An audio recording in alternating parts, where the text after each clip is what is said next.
Welcome to Dream Chaser Radio.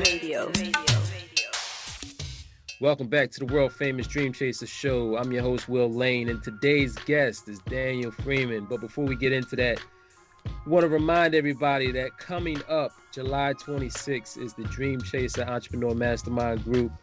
There's 9 slots taken, 3 slots left. It's going to be a 12-member, 12-week mastermind group where we get together for every week for an hour and a half, dissect each other's businesses, brainstorm, come up with ideas, and basically help each other get better. So if you're interested in being considered, just shoot me an email at will@dreamchasershow.com. And it's going to be a good opportunity to take your business to the next level. Now we have my special guest for the day, Mr. Daniel Freeman. Daniel is the host of the Rise and Grind Show. He's also the author of the new book, How to Make $1 Out of 15 Cents. I came across Dan's podcast probably about 1.5 years, 2 years ago. And one thing that stood out to me was the realness in which he conveyed his message. And the show is all about making something out of nothing. And then just hustling, getting in the mindset of hustling. So not just the nuts and bolts of business, but also the mindset that it takes to be successful in business. So without further ado, Daniel, are you there, brother? Yeah, I'm here. How you doing, man? Phenomenal, man. Thanks for coming on the show. Some of the people may not be familiar with your show. For those who aren't, if you could just give us a little bit of your background. I'm originally from Compton, California, born and raised. A regular cat who grew up in Compton and then moved on to college and on to law school, opening up a business on the East Coast, and just a long journey of trying to, learn how to make money for myself and do for myself. Now, I know the Rise and Grind is worldwide, but for some of the members of the audience that may not be familiar with you already, tell us a little bit about the Rise and Grind and what that's all about. Oh, the Rise and Grind Show is what I call it real talk about real money, the African American way. I wanted to introduce what I call the hidden element of making money, or the less talked about element of making money, which is kind of a hustler point of view. Now, I don't mean a hustler where we're talking about selling drugs. I do not encourage any illegal activity. That's not anything, on the Rise and Grind. But it's really that essence that we all were born with that we somehow forgot. So I always use an example of, you weren't scared to sell lemonade. You weren't scared to sell, Girl Scout cookies. You weren't scared to wash cars. We have been born and bred to kind of hustle, to make money.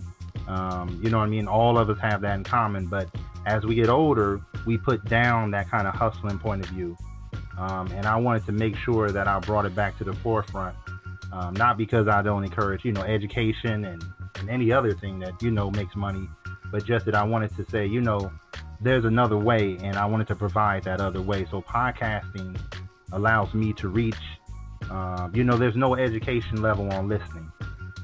There's no prerequisite for listening. You know what I mean? Wow, so that's big. I didn't have to worry about, I write a blog also, but I didn't want to alienate people who really don't want to read. You know what I mean? Or, so when I thought about the podcast, I thought about my times in New York when I was sitting on the subway and I have my headphones in, and then when I'm at the gym, and then, you know what I'm saying? Or when I'm in my car, or, you know what I mean? Or you never know, but the format of a podcast can travel.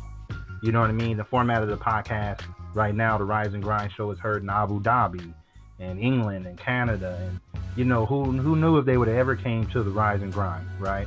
But that podcast, I've allowed other cats to take it, put it on YouTube, put it wherever they want, and now it's getting out. So the message of, the universal message that we all have growing up black in these neighborhoods and how we all grew up is now, getting a universal appeal, because we have a lot of this in common with each other. No matter the class we come from, we've all somewhat been encouraged by our parents to kind of go out and get your own.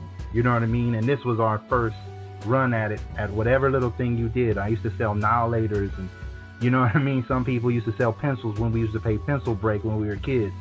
So, you know what I mean? It's always been around us. So the thing is, we always downplay it. And I think as a result of downplaying that spark, that knack that a lot of us have, we alienate a lot of people. And I wanted to make sure I kind of bridge that gap. So that's the real reason behind the Rise and Grind show and the podcast in particular, because it's just, I grew up that way, you know what I'm saying? And I know a lot of cats grew up that way with me. And I knew a lot of cats could relate to those kind of stories and that kind of angle to making money. So I know let me say it up front, it's not PG, it's definitely rated R. So do not play it with your kids without first editing what I say, you know what I'm saying? When I drop bombs in the middle, it's raw and uncut. And I try to make sure when you come to the Rise and Grind show and you listen to a podcast, you're going to get the raw. It might hurt your feelings. Didn't mean to, because I don't know you. Let me say that too. So I don't know you to offend you, but it's going to offend your sensibilities, because the way I think about making money and building businesses and an empire and doing for self is quite different from the mainstream. And I co-sign it. A lot of great information you dropped in the show. You said one thing earlier that was interesting, man. You said that we have lost our ability to hustle. Yeah. Why do you think that is? What do you think contributes to that? Education. We do a trade-off. We trade our education for our hustle, because we think that the education is the hustle. So, a lot of us, we might have grew up one way. I give you my own story. I grew up with a lot of people and they made money 100 different ways. But when I got to school, right, and I'm in school with everybody else, and there's cats doing computer science, and you know what I mean? And I'm thinking, okay, well, this must be the right way. You understand what I mean? So I dropped a lot of my hustle because I said, this must be the right way. I'm going to come to college, I'm going to do good, I'm going to get out, and I'm going to get me a good job. And I dropped the hustle. And a lot of us, that's where we drop it. We drop it right in the middle of college. Because you see some cats, like some people still have it, they'll throw parties. You understand what I mean? Some cats have that knack. They still passing out flyers and figuring it out. But we drop the whole usage of that ideology, of that methodology as we move forward. We go into these environments after college and we don't even think about how can we manipulate the situation for ourselves. We feel bad to manipulate it. We feel like we're doing something evil. And then as we matriculate up and, people become suckers because they didn't do it, they see other people who use that same hustle tactics that we grew up with, and they get ahead of us, all because we were trying not to be this kind of person or trying not to use these tactics. How many people you've worked with and they feel like they work in a corporate environment, and I've been in a couple, and you feel like, people are talking about you or they're trying to sabotage you, and you're trying to be a good person because that's what we assume, like, don't get too rough on them, you know what I'm saying? Because they can't deal with how rough I could really be, right? So we fall back to a degree where we lose. So we lose hustle because education, because in our community, right, there's class levels, and certain class levels appreciate certain things. That's just the way it is. It will be in every society. It's not just in our black communities, but we drop the street stuff because we think it's street and we think it doesn't make any money for the corporate gig, right? And we do that way and teach ourselves how to take an enormous amount of BS, an enormous amount of restraint, and an enormous amount of discipline. You understand what I mean? To proceed in this environment. And then we try to make sure we don't look like what the street is. But, to me, the truth of the matter is, it's the combination of both. So it's the application. The hustle is us applying that education and saying, okay, now we got our foot in the door. Let's manipulate the situation for our better, for the better ourselves, to our end. And so many of us, we want to be team players, and there is no team.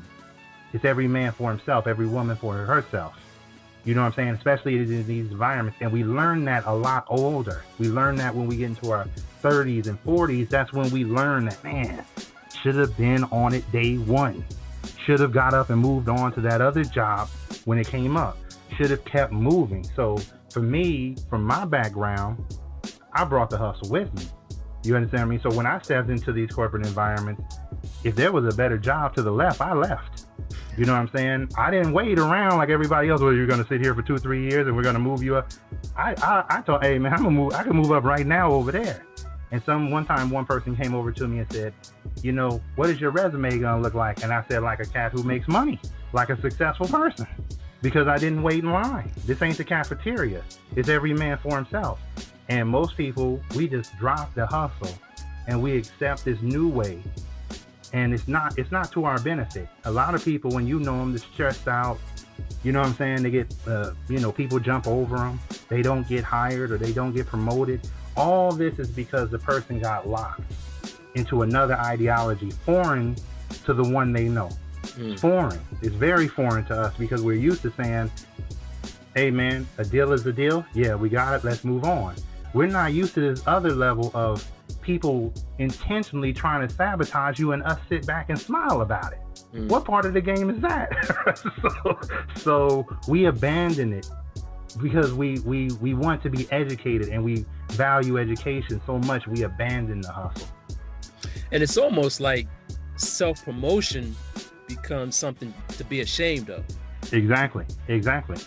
And we've been taught by our parents. See, it's not just us, because we didn't know this game. This is our parents telling us that, you should be happy you have a good job. I'll give you a better example.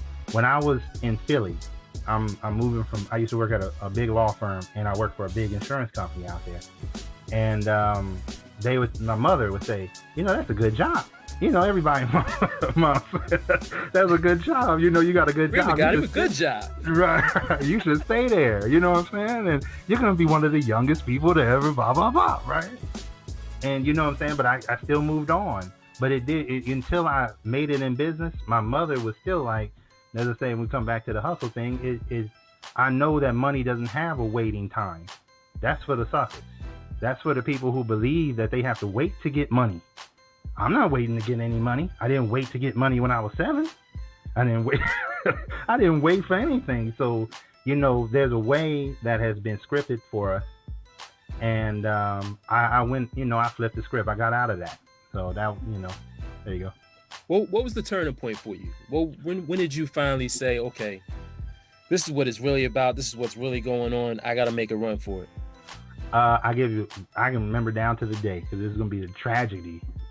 Almost a tragedy. I had just, by my second year of college, I went to school. I went to school at night. So I was working in the day full time.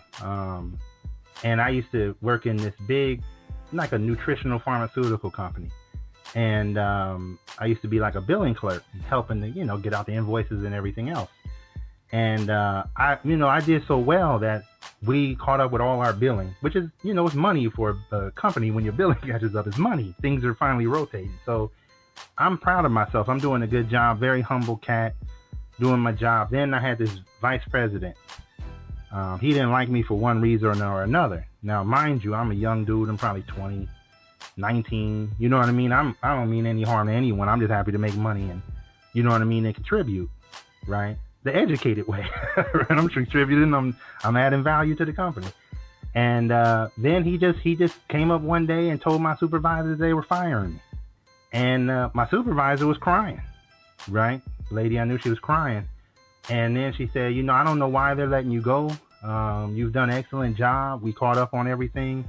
And then the guy said, oh, we're laying off people because we're cutting off. But as I'm walking out the door, 2 new people are coming in to be interviewed for other positions. So now I'm 19, you know what I mean? And again, from the soil I grew up in, I know what a con is. I know what the game is. So I understood it at that moment. I was so angry that I swore I would never let any man have control over my life again. Never will I allow myself to trust these people again to that degree that I felt, because this is a lot of people feel, I did my job. Why am I getting laid off? I do a good job. All my stuff is covered. That's when I figured out it's a wild card to this money, that I can do a good job, but someone can just not like me, and it jeopardizes my whole future. It's not yours. So on that day, man, I'm telling you, if you can imagine the volcano blowing up, the ground separating, on that day, whatever naive way I thought about money died. That next day, I found another job working a graveyard shift, you know what I'm saying? And I got myself together. And I never looked back. Never did I hesitate about money a day in my life. Never did I let myself relax in the bosom of somebody else's hustle. Never did I allow myself to get to that point. I considered it to be war. So I applied myself with an aggression that, you know what I'm saying? Like I said, if you can imagine a volcano blowing up and the earth separating, I came at the world and said, to hell with it. If this is a war, then I'm not a dude who's gonna back up. So let's just go to the fight. And that's what it was the day that happened for me. Well, really, in a lot of respects, you consider yourself to be lucky because, I mean, at that point, you're 19, 20 years old. Unfortunately, a lot of us don't understand what the game is all about until we hit 40, 50 years old.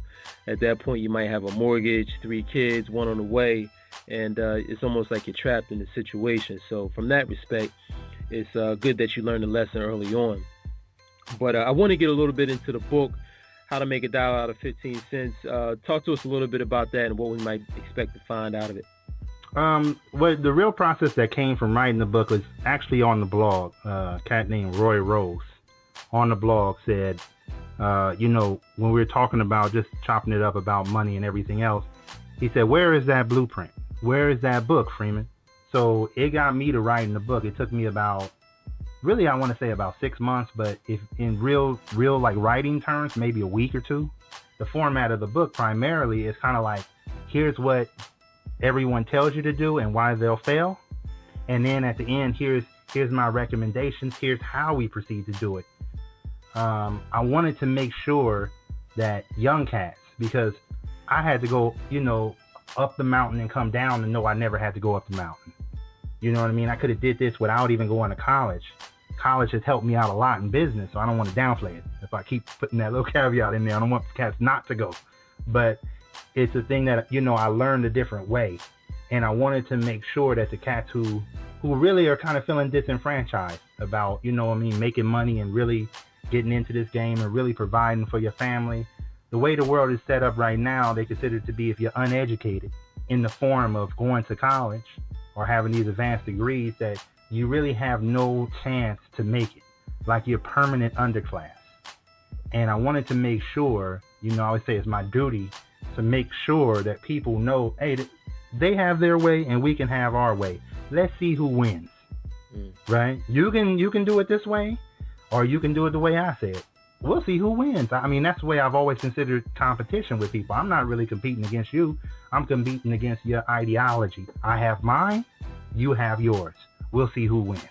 So I wanted to write a book that was so simple and plain that any cat can get it. I tested it on my nephews, and I'm talking about my nephew at 14 and 16, because I said, if I can communicate the message to them, then I win. You understand what I mean? If they get it without no knowledge of the world, then I win. And, you know, in the beginning of the book, you know, I put in there, you know, my mother used to always challenge all of us to say, you know, your education is to better our race. You know, you have a duty to better our race, to better our people. You know what I mean? If you know things that would help them, it is your duty. God has showed you something that no one else can see. And so I kind of, you know, that's always been a kind of the mantra behind education to me. And that's the reason why I make this book. And while there'll be other books coming out in the future, you know what I mean, to kind of help people to get the reasoning why we go about things in such a backwards way, the reasoning why you do everything that you know to do under the sun and it still doesn't produce what you thought it would produce. There's a reason why, you know what I mean? And so I'm just going to take all my knowledge and experience and put it into certain volumes of books and just say, here you go. You know what I mean? I wanted to make sure it wasn't price crazy. I didn't want it to seem like, you know, you're going to have to buy a 10-step program with the book. I wanted to give you a complete A to Z. Here's how you buy a car, a house. Here's how you look at investments, properties. Here's how you look into businesses and why these businesses work. You know what I mean? I wanted someone with no knowledge of the game at all to read this book and this book only. Now, one concept that you laid out in the book that I thought was interesting, and some people may be offended by this, but there's 2 types of people. There's people that are self-sufficient, have real wealth, and then there's people that appear to be wealthy, but in reality are the suckers. Just break down for us the difference between the 2. The suckers believe what other people have told them. Even though they have applied it and they can see it with their own eyes that it doesn't pan out that way, they still reinforce it. So if you had someone who it's like being around a scared person. You can't win with people who are scared, right? Because they already have a block in their head that says, Freeman, if we go down there, we might get beat up. And if we keep going that way, Freeman, we just not going to make it. And we should just be happy to sit here. And to me, those are the sucker mentalities. It doesn't mean you're not scared. I'm scared. It's just life. You get scared of taking a chance. That's just normal human being, emotion. But the suckers have bought in to a way of life. And I'll give you a good example. This is going to be the one that kind of hits most people in the heart. When people buy a house, right, they get a starter house and then they get a better house, and they feel good with the mortgage payments. And the mortgage payments could be 30 years. Most people 30-year mortgage. And they are happy to be in debt. They are happy to keep increasing the amount of debt they have. So they would say, I got a $200,000 house. Now I got a $400,000 house. But they don't own it outright. They literally rent their existence. And someone has taught them that way. Same thing with credit cards. You run around telling people you got a black card. That's just a card saying how much of a slave you can go into being in slavery too, like to the depths of indentured servant you can become. And I always think that is the most backwards way of seeing money, because the goal of money is to rid yourself, to buy your freedom, to enjoy your life. The goal of money is not to borrow it to such a depth that you come outside and you tell the people who are not in debt like you that something's wrong with you. Don't you want to be $200,000 in debt like me? You're poor. It's like backwards thinking. A poor man doesn't have any debt. He's poor. He doesn't have any. But the people who tell you, what I call the suckers, they are advocating going into debt, right? It's like it's stupid. Who would tell their child to be in debt for 30 years? And that's what I mean. The sucker understands that it doesn't make sense, but they still proceed down that road. Logic, they're educated people. We're all educated people. We see that this is what this road leads to, but no one wants to stop going down that road because we want to say, well, isn't that the way everyone buys a house, Freeman? Isn't that the way everyone gets a car, Freeman? Isn't that the way everyone sends their kids to college, Freeman? No, it's not. Our goal should be to get rich, to figure this game out, to make sacrifices so we'll never be in debt. At this time as we're speaking, I haven't worked for anybody since almost 2005. I had some stints here and there, right, working for other people, but 2005, right? Because I saved my money and I've put it in investments and other things, and I'm working on never working again. I've been lucky enough or blessed enough to make it this far, right? So these suckers will never understand the game. They will always advocate something that they will lose. It's almost like the people, like you might see people saying, get this prepaid debt card, or prepaid this. It's like, even for the people who can't access going into slavery, they're trying to create a way for you to go into slavery. Like, get your credit up so you can be in debt. Hurry up. Get your FICO score up so you can go into debt. It's backwards, right? And it's like, no one stops and thinks and says, this doesn't make any sense.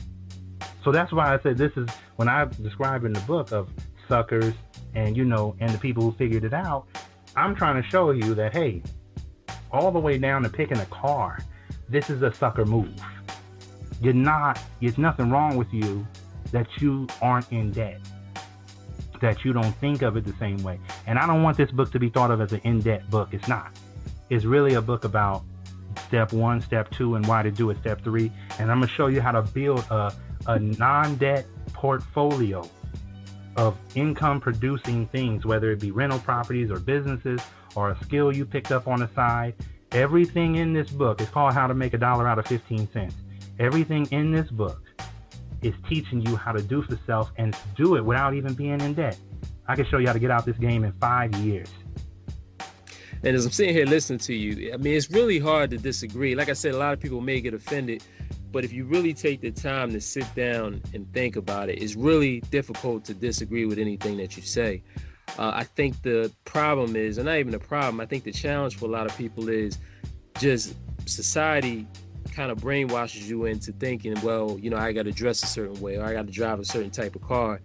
And, if you take a step back and think about it, like, wow, I really am selling myself away. And so we really got to take a look at, what we sacrifice in the long term for that short-term gratification, which that short-term gratification is never satisfying anyway. It's always, I need to upgrade to the next thing. You get that hot car, you need another hot car. You get that pair of sneaks, you need another pair of sneaks. So yeah, I wholeheartedly agree with everything you're saying.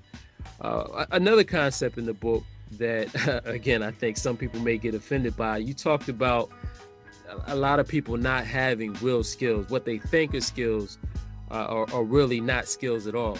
And I want you to elaborate on that a little bit. A real skill is something that is not related to the company you work for, and it's actually something that can be separated and make money for yourself. So when you talk about a skill in a corporate environment, you might go to a seminar or something, and they teach you the skill necessary to work on the software that they have coming in. That's not a skill, right? That's just a requirement, right? Typing 45, 50, 80 words per minute, unless you were typing people's term papers in college, it's really not a skill again. In other words, if you're unable to take that skill, walk outside and make money with it yourself, it's not a real skill. A real skill might be plumbing, electrician, carpentry, you know what I mean? Even lawn, cutting the lawn, and, landscaping, and all these things are real skills because you see people with that on the side of their van. I have a skill. You need me to cut your lawn? I have a skill. Do you need me to fix the plumbing? I have a skill, right? I can help you with your foundation of your house. I have a skill. I can wire your house. I can put on a roof, right? These are real skills. Now, in our terms, because, it's just another corporate scam to me, is that, all these words that are used in corporate America are used to make the educated man or woman disillusioned, because it just teaches you that this is a skill, right? Because you learn how to use a new software. But when you leave, you can't transfer that skill. No one cares. There is no element in any other place for that skill. And you're learning things to further their company. They are not teaching anything to further yourself. Now, the test you always have to ask yourself is, can you pull it away? Can you pull it away from the company you work for right now? Can you do something with it yourself? And if you can't, you're an educated, unskilled person. The managing things is not a skill. You understand what I mean? Because they can hire plenty of managers. That's not a skill. We keep accumulating certificates, licenses, and then when the recession hits, we have a lot of very educated people, and they cannot do for self. Why? Because they have learned not one thing from all their years of working that can benefit themselves. And cats really, really need to learn that, because they fall short because they don't know that. And like I said, the book explains that even in more depth. Great stuff, man. Look, I highly recommend the book. I recommend everyone go out and get it. Very simple, easy to understand, plain language. No rocket science degree required in order to get it, but you're going to get a lot out of it. And it's definitely going to change the way you think about money and acquiring wealth. Freeman, let everybody know how they can get in contact with you and how they can pick up the book. First and foremost, get the book, $15.com. And that book, you'll see the way that I go about doing things. And if that's more of your flavor, then Rise and Grind, we have maybe 140, 150 podcasts. We have items teaching you how to make money, quick hustles that are things that you can do right now for yourself. We have startup ideas that we teach you. Here's how I would approach it, and here's why. And here, I even tell you how to incorporate your business, how to get a wholesale license, and it's all free. For the book, $15.com. And for anyone who likes a swift kick in the behind about money, riseandgrind.com. Freeman, thanks for coming on the show, man. I wish you the best of luck with the brand new book, and looking forward to watching you continue to do your thing. Till the next time we talk, live big, dream big. Peace.